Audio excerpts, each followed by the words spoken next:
Hello నమస్తే welcome back our channel. నేను మీ విజయలక్ష్మి అండి. ఈరోజు మనం పులిహార అంటే ఇష్టం లేని వాళ్ళు ఎవరైనా ఉంటారండి? ఉంటారు కదా. పులిహార సూపర్గా మనకి ప్రసాదం పులిహార పెడుతూ ఉంటారు కదండి. మనకి గుడుల్లో వాటిల్లో ప్రసాదం పులిహార అని పెడుతూ ఉంటారు. అది అద్భుతంగా ఉంటుందండి. మనం ఇంట్లో చేసుకునే పులిహార కంటే కూడా అది సూపర్గా ఉంటుంది. మీకు అదే విధంగా అయితే నేను ఈరోజు పులిహార చేసి చూపిస్తాను. ఇదిగోండి, మీకు చూపించిన చింతపండుని అయితే నానబెట్టి ఇలా గుజ్జు చిక్కగా తీసుకున్నానండి. తీసుకొని దాంట్లో 4 పచ్చిమిరపకాయలు, కొంచెం ఒక టేబుల్ స్పూన్ జీలకర్ర, కొంచెం ఒక స్పూన్ ఆయిల్ వేసేసి ఈ విధంగా ఉడకబెడుతున్నానండి చింతపండు పులుసుని. ఈ విధంగా ఉడకబెట్టండి. ఉడకబెట్టిన తర్వాత పక్కన పెట్టుకోండి. ఉడకబెట్టి ఆ తర్వాత మీరు దానికి కావాల్సిన మనం ఒక పొడి తయారు చేసుకుందాం. సూపర్గా ఉంటుందండి టేస్ట్ కోసం. ఈ పొడిని అయితే మీరు నోట్ చేసుకొని ఇదే పొడి మీరు చేసుకోండి. ఎప్పుడైనా పులిహార చేసినప్పుడు సూపర్గా ఉంటుంది. ఇప్పుడైతే మెంతులు ఒక అర స్పూన్ తీసుకున్నానండి. ఒక స్పూన్ ధనియాలు తీసుకున్నాను. ఒక అర స్పూన్ ఆవాలు తీసుకున్నాను. అంతేనండి. వీటిల్ని కొంచెం ఆయిల్ వేసి వేపుదాం.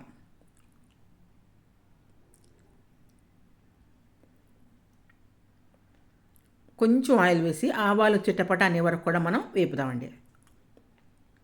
ఇప్పుడు నేను చేపించేయకండి, మీకు చేసే ఈ పొడి మీరు చక్కగా మీరు అన్నం వండి పులిహారలో మనం యాడ్ చేసుకున్నట్లయితే సూపర్ టేస్ట్గా ఉంటుందండి. మామూలు పులిహార కంటే కూడా ఈ పులిహార చాలా అద్భుతంగా ఉంటుంది. మీకు అదే గుడుల్లో వాటిల్లో దేవాలయాల్లో పెడుతూ ఉంటారు.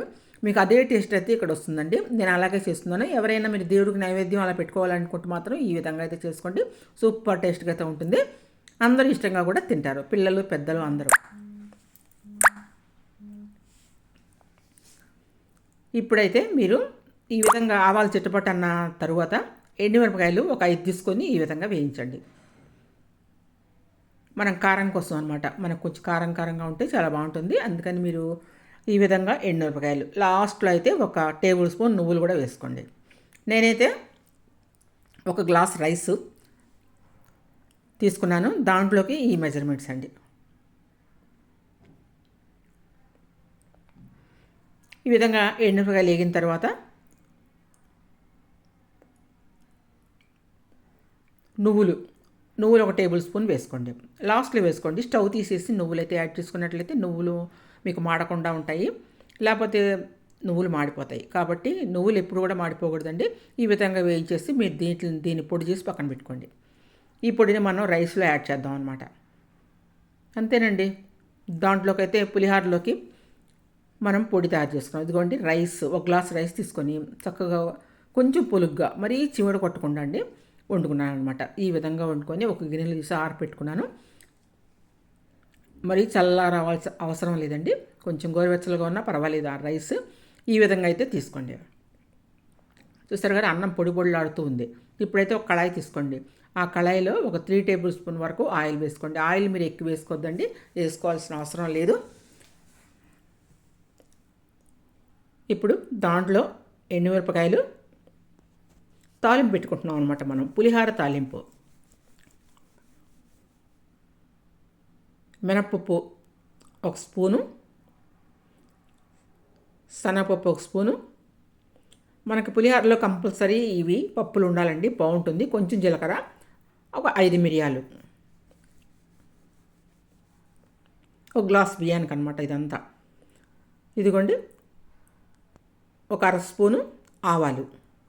ఈ విధంగా ఆవాలను చిట్టపట అన్నివ్వండి. మీ దగ్గర ఈ సమయంలో ఇంగువ ఉంటే ఇంగువ యాడ్ చేయండి. ఇంగువ యాడ్ చేసుకుంటే ఇంకా బాగుంటుంది. నేనైతే ఇంగువ తిననండి, అందువల్ల నేను ఇంగువని వేయట్లేదు. మీ దగ్గర ఉంటే మీరు ఇంగువ కంపల్సరీ వేసుకోండి. ఇంగువ కంపల్సరీ పులిహారలో వేస్తారు.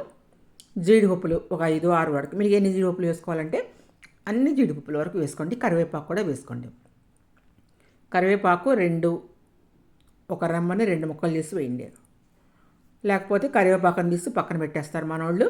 దానివల్ల మనకు ఉపయోగం ఏముంటుందండి? కరివేపాకు తింటే మన జుట్టుకి చాలా, ఆరోగ్యానికి చాలా మంచిది. కాబట్టి కరివేపాకుని చిన్న ముక్కలుగా కోసుకొని ఇప్పుడు దేంట్లో అయినా సరే, కర్రీస్లో కానీ దేంట్లో అయినా సరే కరివేపాకుని మన నోట్లోకి వెళ్ళిపోయేలాగా ముద్దలో చేసుకోండి. ఇప్పుడైతే మనం తాలింపు వేయించుకొని మనం ఆరపెట్టుకున్న రైస్లో అయితే వేసుకున్నామండి.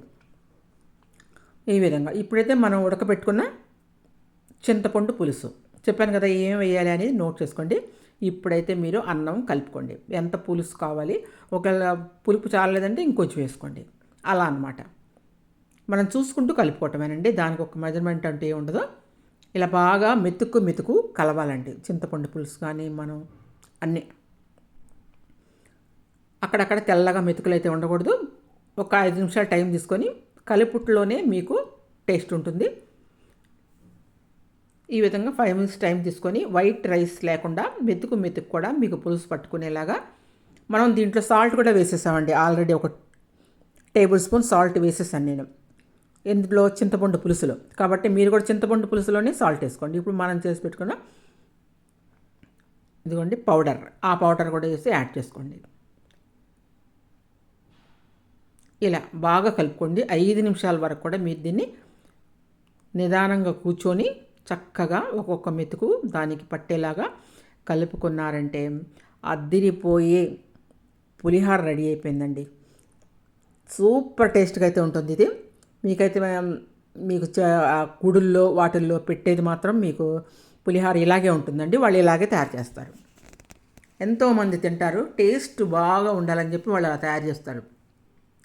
మీరు కూడా ఈ విధంగా తయారు చేసుకోండి. మీరు మామూలు చేసుకునే పులిహార కంటే కూడా ఇది అద్రిపోతుంది. సూపర్ టేస్ట్గా ఉంటుంది. మీకు నచ్చిద్దని అనుకుంటున్నాను. మీకు నచ్చినట్లయితే పులిహారని ఈ విధంగా మీరు దేవాలయాల్లోనే కాదు, మీరు ఇంట్లో కూడా ఆ విధంగా తయారు చేసుకొని అయితే తినొచ్చు. మీరు దేవునికి నైవేద్యం ఏదో మీరేం పెట్టుకుంటారో పెట్టుకోండి. లేదంటే మనం లాస్ట్కి మనం బ్రేక్ఫాస్ట్ కూడా ఇలా తినవచ్చు, డిన్నర్ కూడా తినొచ్చండి. సూపర్ టేస్ట్గా ఉంటుంది. మీరు భోజనాల్లో అలా కూడా ఇలా తయారు చేసుకోవచ్చు. మీరు ఈ విధంగా తయారు చేసి మీరు ఇసుట్లో ఇలా వేసినట్లయితే మొత్తం వైట్ రైస్ కాకుండా ఇదే తింటారండి. అంత టేస్ట్గా అయితే ఉంటుంది. ఇంకా మీకు నచ్చిందా? మీకు నచ్చితే మాత్రం ఈ విధంగా అయితే సర్వ్ చేసుకోండి. సూపర్ టేస్ట్గా అయితే ఉంటుంది పులిహార. ఈ విధంగా అయితే నేను ఏ విధంగా చెప్పానో ఆ విధంగానే మీరు తయారు చేసుకోండి. ఇంకెందుకండి ఆలస్యం, మీరు కూడా అయితే ఈ విధంగా పులిహార తయారు చేసుకొని ఏ విధంగా ఎప్పుడు తిన్నా కూడా మనం పులిహార okay. Thank you watching my video. Bye bye.